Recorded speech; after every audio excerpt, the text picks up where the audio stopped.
Ancient civilizations propagated their culture and values through the telling of stories. Among the oldest storytelling traditions, we find the Jataka Tales, which were told by Buddhists to inspire people with moral values. The Jataka Tales carried strong and inspiring messages of kindness, compassion, generosity, non-violence, self-sacrifice, charity, and the need to abjure greed.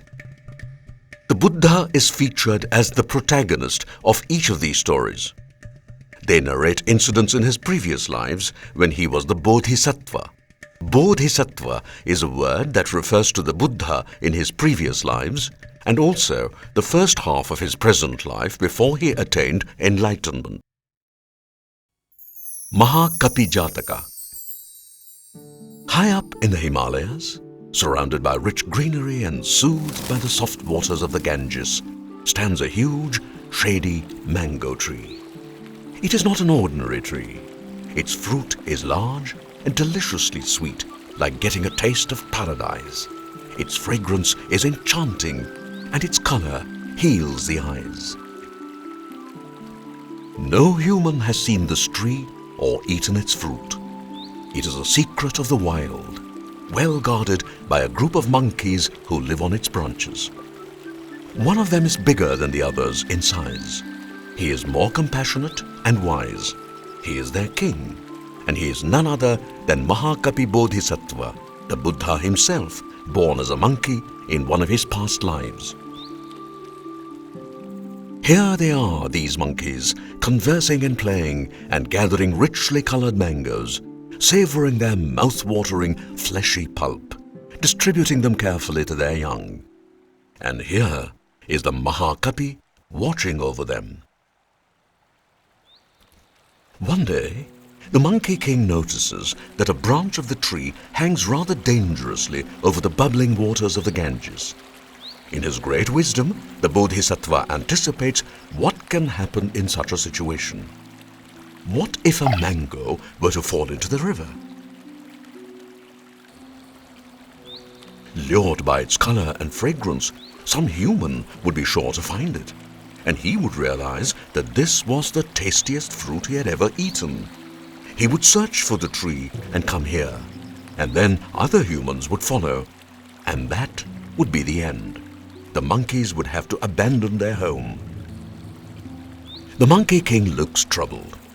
He calls all the other monkeys around him and warns them of this potential danger. Be careful, he tells them, that the mangoes do not fall into the river. Be very, very careful. The others agree, and they make sure that no mango grows on the branch that overhangs the river. But unknown to them, a single fruit does grow on the branch.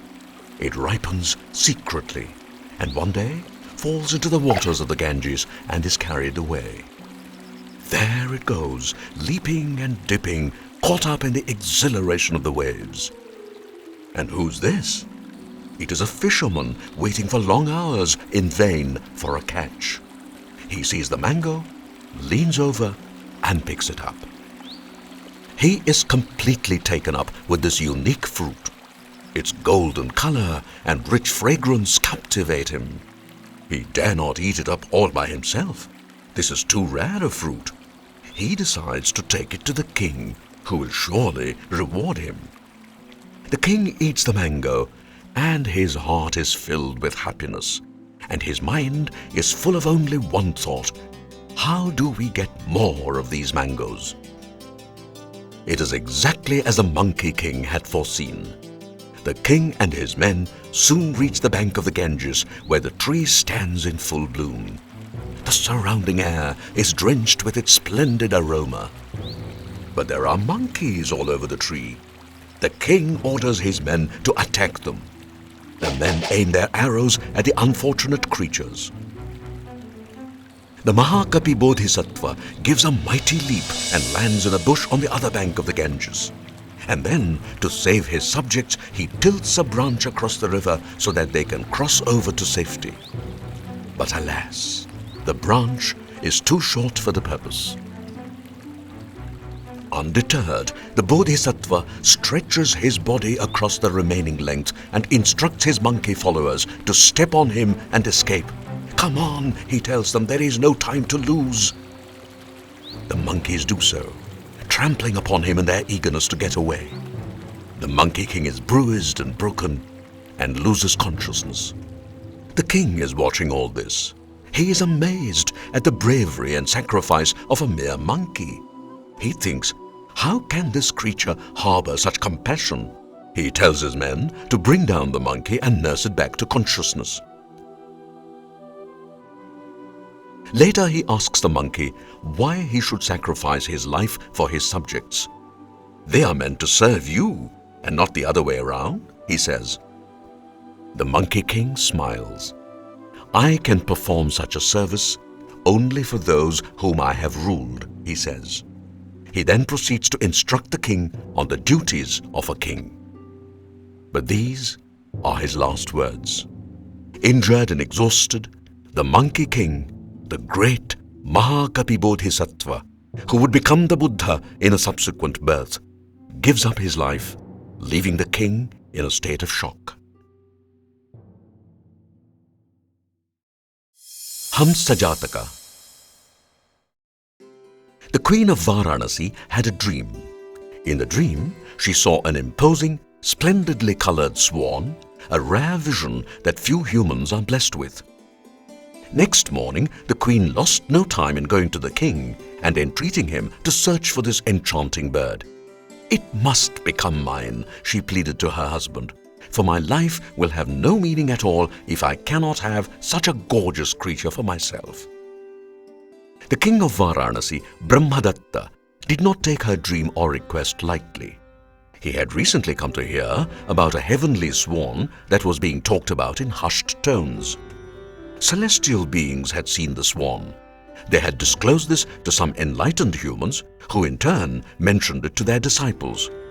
The word spread, and it soon reached Brahmadatta. Now his queen's dream seemed to confirm the fact.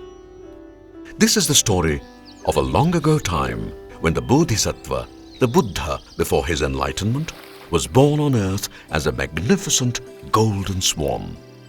As the king of swans, he stood out among the others, his voice smooth and soft, like the tinkling anklets of an elegant woman, his movements the embodiment of grace. He was always accompanied by his minister Sumukha, who was no less attractive than his master. They lived in the placid waters of the Manasa lake high up in the Himalayas, along with a group of other swans. It was the golden king of swans, the Bodhisattva himself, that the queen of Varanasi had seen in her dream, and King Brahmadatta had heard so much about. The king made a plan to lure the wonder swan to his kingdom. He ordered the construction of a large lake that was even more beautiful than the Manasa. Its waters were sweet and crystal clear. It had water lilies and exotic fish, and was praised by anyone who happened to see it. When the swans of the Manasa lake heard of this new lake, they wanted to fly there and try out its waters. The Bodhisattva and his minister tried to dissuade them, but they would not listen. So, with great reluctance, the Swan King and his minister Sumukha accompanied them to the grand lake of King Brahmadatta. This was what the king had been waiting for. The golden swan and his minister alighted on the water, and the lake seemed to come alive. Its grandeur and beauty seemed to increase. King Brahmadatta arranged for a fowler to come and set his snares to capture this unique and dazzling creature. When the snares were set, the Swan King was the first to be captured. He cried out to his companions to flee. "There's danger here! Get away!" he shouted. The swans began to fly away in panic, but his minister Sumukha stayed on loyally, refusing to abandon his king. The other swans pleaded with him not to be foolish. "Don't risk your life," they told him. "You haven't even been caught." And the Bodhisattva entreated him as well, and then ordered him to leave. But Sumukha stuck on beside him, waiting fearlessly for the fowler to come back. When the fowler returned, he was surprised to see two swans there, one magnificent golden bird helplessly trapped, and the other free but refusing to acknowledge its freedom. As the fowler stood staring at them, Sumukha began to plead with him to save the life of the Swan King and to take him instead. Such courage and loyalty was so rare that the fowler released the Swan King from the trap, undeterred by the fact that he would probably lose his life for disobeying King Brahmadatta. "Don't worry, we'll come with you and explain to your king," said the Bodhisattva. So, the two birds accompanied the fowler to the king's palace and told him what had happened. The king was dumbfounded by the compassion and loyalty of these two birds. He pardoned the fowler and welcomed the swans to enjoy his hospitality. Next day, the two golden swans, the great king and his minister, flew away from the palace and back to the serene and gentle waters of their home in the Manasa lake, high up in the lofty reaches of the Himalayas. And thus ends the story of another life of the Bodhisattva, another chapter in the great Jataka legend.